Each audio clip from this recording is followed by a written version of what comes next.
that you know about enzymes, about prostaglandins, about antibiotics, and how do those things work, we can now move forward and go into more detail about your OTC drugs, your over-the-counter drugs that you can walk into Walgreens, CVS, and pick them up as your non-steroidal anti-inflammatory drugs. These are your Tylenol, which is acetaminophen, your Motrin, your Aleve, your pain reducers, your pain for your fevers, all of those different pain relief medications. So when you see the word non-steroidal anti-inflammatory drug, you think of the word non-steroidal and you think, oh, it's not going to affect the hormone. Okay. You think of the word anti-inflammatory. Something is on fire, it's inflamed, and it needs to be put out. So these are the type of things we go look for when you go to the Walgreens. You're looking for something dealing with pain. Something is inflamed. You have injured yourself, or something is damaged. Analgesics is one of the words you may see when you go into these stores and buy pain relief medications. You see also antipyretic when someone's dealing with a fever, or dealing with a migraine or a headache. That means to reduce a fever. So analgesic means to reduce pain. Antipyretic means to reduce a fever. That's basically your acetaminophen or your Tylenol. But acetaminophen is the main ingredient that is being used in this over-the-counter drug. Let me stop and talk about the headache for a second, because normally people will go out to the store and go get Tylenol really quickly when they have a headache that they can't bear. It is the improper food combining that gives you the headache. It turns up the actual temperature in your body, or the temperature from eating such things like malic acid, and being that it's a nightshade family, or the plant family, it causes certain reactions in our bodies. So the drug Tylenol actually stops or prevents the prostaglandins from the fatty acids from forming. It stops the formation of all of the prostaglandins.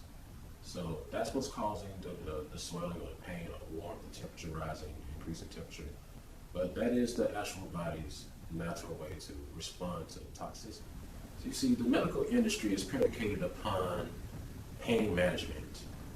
And another pain relieving example would be, say for instance, I'm cutting an orange and with a knife, and I cut my finger.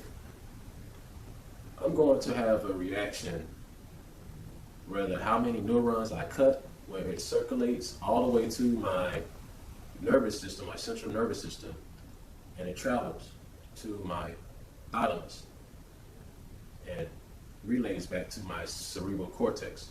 And that's when I say, ouch, that hurts.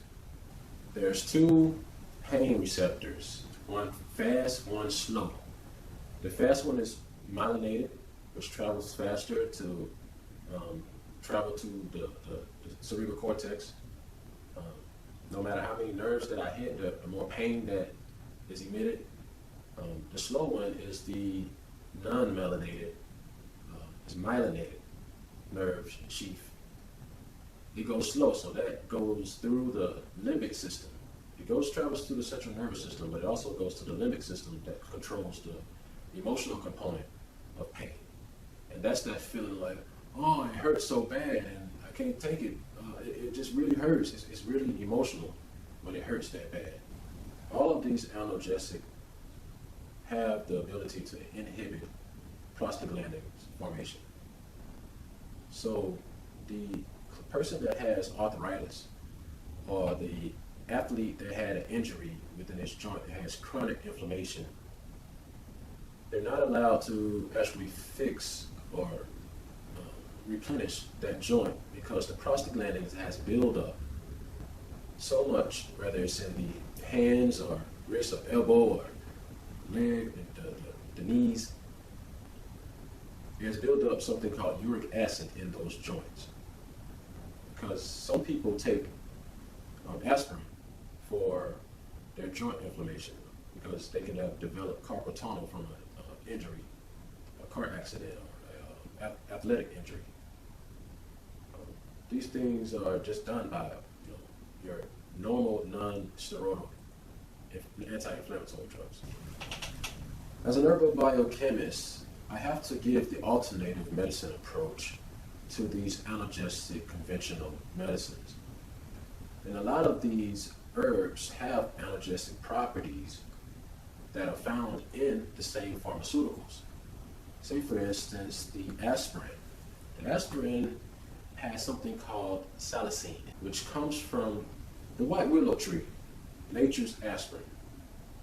The white willow bark, to be specific, produces an ingredient called salicine. Salicine, or salicylates, are found naturally in plants and is the major ingredient in aspirin. When this main ingredient, salicine, is broken down in the body, it creates something called salicylic acid. Salicylic acid is not broken down until it passes the duodenum and enters the small intestines while the small villi disperses it through the bloodstream. Biochemists have found a way to isolate the salicylic acid to be used as a topical agent to actually treat calluses, warts, acne, pimples, because it reduces the inflammation, the redness, the swelling. Basically inhibits the prostaglandins in those particular or specific areas. When it comes to herbs and alternative medicine, there are many chemical reactions that react very similar as to conventional medicine that are prescribed to us. The medical industry likes to label this as non-steroidal anti-inflammatory drugs.